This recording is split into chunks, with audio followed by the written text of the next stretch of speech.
Hey, what's going on everybody? Leo Invest here back with another video. This video is going to be me recapping Friday, June 6th market. Even though I did not take a trade, I think it's important just to make these type of videos to make all of you, my viewers, more aware of what A+ fractal and A+ candle to unicorn setups look like. And kind of the process behind my trading, even if I don't take a trade, what are these A+ setups that I'm looking for? How am I filtering out a truly high value trade setup compared to something that might be seen as a C or a B- trade entry? So breaking it down right at the start here, what did we see happen before this New York AM open? Well, let's just take a couple looks here.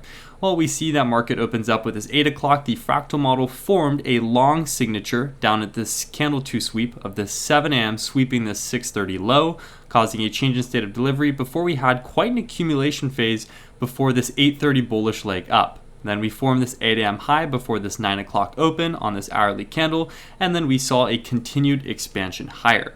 Quite a few people actually ended up getting caught in this short trap here at this 8 a.m. high, as people were looking for this fractal signature from this change in state of delivery in order to anticipate a move back down, but that ended up not being the case, as we were actually respecting this 30-minute equilibrium that had formed from that 8:30, right? So here we see market retraced into this 30-minute equilibrium, being the 9 to 930 EQ, and then actually rejected back above. So just to first filter out some trades here before I go into an A+ setup, I think it's important to just note that this right here was an invalidation of the fractal model, because even though we did see a 30-minute sweep at the high, this change in state of delivery did not get a candle body closure below, which then invalidated this change in state of delivery, this bearish change in state of delivery, and rejecting off that equilibrium, causing this 936 window to have a very aggressive bullish up closure, rejecting off of the equilibrium retracement that we see here on my higher time frame candlesticks. So this was just a quick little recap for this first trade here. We'll just let the market play out a little bit, and I'll give you guys a little bit more insight as to what happened later in the day. Well, what did we see at this 936 window? Well, we saw a continuation leg forming this PO3 movement here.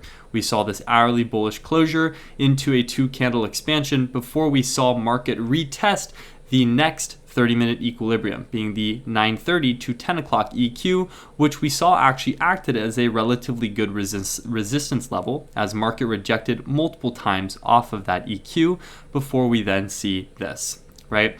We saw a small short signature back into the range at that 8 a.m. high, but nothing that gave any crazy fractal model entry, as we saw most of these internal range sweeps and instead did not see a ton of external range sweeps. And so before I go into this A+ entry, I think it's really important to note that higher probability trades typically come off of areas of higher interest liquidity.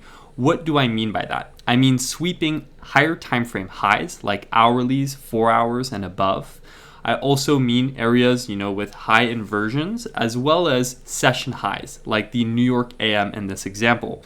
And so we'll just let market play out a little bit here, and I'll give you guys a little more insight as to what exactly I was looking at for a short signature here on NASDAQ that yielded this A+ trade setup.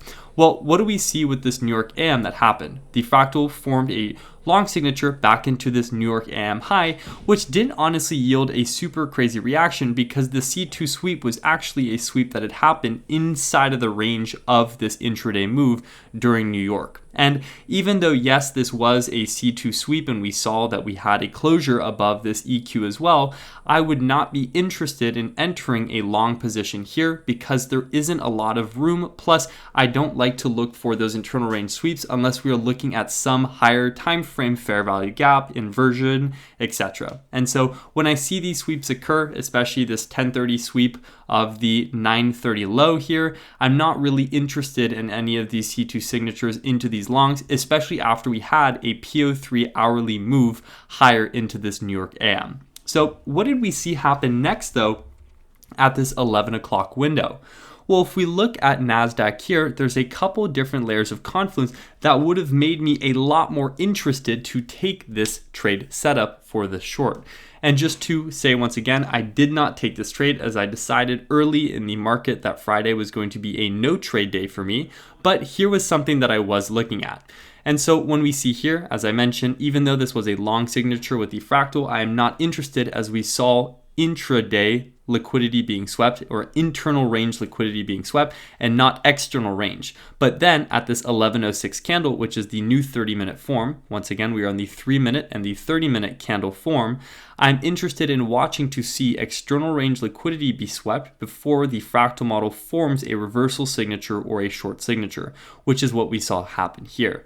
This 1106 candle from this 11 to 1130 candle sweeps the high of that 948 candle, also sweeps the liquidity from multiple different 30-minute timeframes. We saw the 11 sweep the 1030, the 10, and that 930 candle body high. But what did we also see? Well, we saw that this 1106 3-minute candle swept the New York AM session high. And as many of you know, those of you that trade ICT, sweeping a session high or a session low is also considered a high interest liquidity zone or area. And so this right here gave me a lot of interest into looking for a potential reversal signature. And so here on this 3-minute, what do we see that was formed? Well, we saw a 3 candle body up closure undisrupted, right? No bearish candles that were potentially disrupting this move. 1, 2, and 3, sweeping that high, sweeping multiple 30-minute highs, as well as a New York AM session high. And this actually formed a change in state of delivery, right? Which I will mark as the CISD here. And so why was that? Well, we saw a sweep of a previous highs with multiple 30-minute highs being swept, then an undisrupted 3 candle body up closure with a new high here on NASDAQ, and then also another big layer of confluence that had formed was SMT with ES here. Like if I just have the chart open on ES, what do we see happen from this 945 up until 1106 window?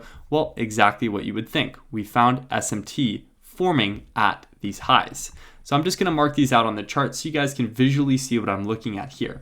We saw SMT occur with New York and NASDAQ sweeping the previous New York AM session high, and ES not doing that, creating this SMT divergence as NQ swept that previous high and ES did not. And so we saw SMT at the highs. We saw NASDAQ fill multiple areas of liquidity, being those higher time frame candlesticks, those 30-minute highs, the New York AM session high, forming an SMT with ES here, and then formed a bearish change in state of delivery, which then gives me an entry signature with the fractal model if I see a closure below that change in state of delivery.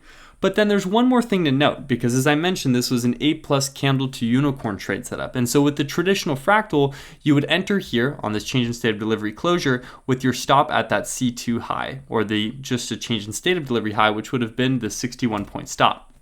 But what did we also see happen right here on this bearish candlestick on NASDAQ? Well, we actually saw a breaker block form from this 3-minute candle, which I'll get marked here in this red box. We saw a bearish breaker block form as well.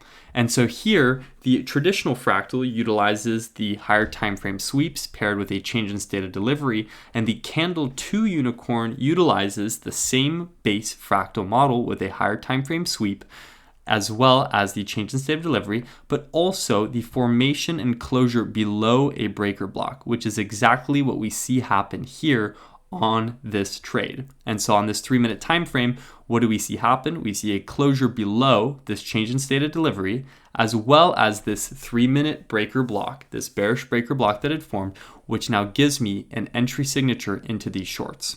And so once again, if I were to just enter from a traditional fractal, the traditional stop would be at the top of that change in state of delivery, and then I would target a 2R somewhere down here.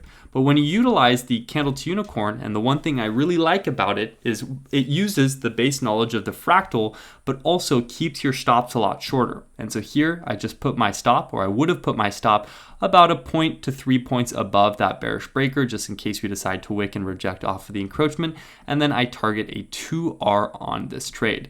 And so we'll now sell a position here with my stop loss just above that breaker, and then my TP at a 2R utilizing that candle too. And it doesn't want to load here, but you guys saw kind of the setup that had formed here. And now we're just going to let this play out to see how this short position plays and whether or not we get taken out at a 2R. And right here we see just on that next 3-minute candle, we saw a closure into our 2R profit, giving us a 56-point profit on this trade. And so here was a really good example of an A+ quality candle to unicorn trade, and kind of how I deciphered this trade in terms of other ones. Why did I not take this long? Once again, I'm not interested in these internal range sweeps that occur from this large PO3 movement. I'm more interested in external range sweeps because those setups typically yield a higher probability from the backtesting that I've done on TradeZella.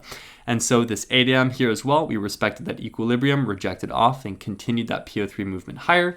This long was an internal range sweep, which I'm not a big fan of, especially because the sweeps that it was having.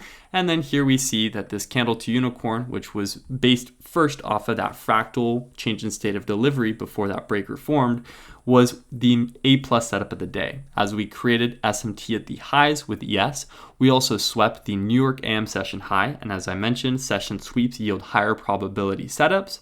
And then we also see a sweep of multiple 30-minute and hourly candlesticks. The 11 a.m. sweeping both the 10 a.m. and the 9 a.m. high, as well as when we just used the 3-minute with the 30-minute alignment, we swept all of those 30-minute highs leading up to that 9:48 a.m. high. So this was just a little video recapping Friday, June 6th's market, just to give you guys a better idea as to the type of trades I like to be looking at. And even though it was not a trade day for myself and I closed the charts having made 0 trades on the day, Friday was still considered a successful day in my eyes, as it was a trade that I preserved my capital, did not take any trades, and knew my limits for the trading week, especially since last week was NFP. But if you guys did enjoy this video, please feel free to like and subscribe for more videos like this one, and I will catch you all in the live streams and my very next video. Bye now.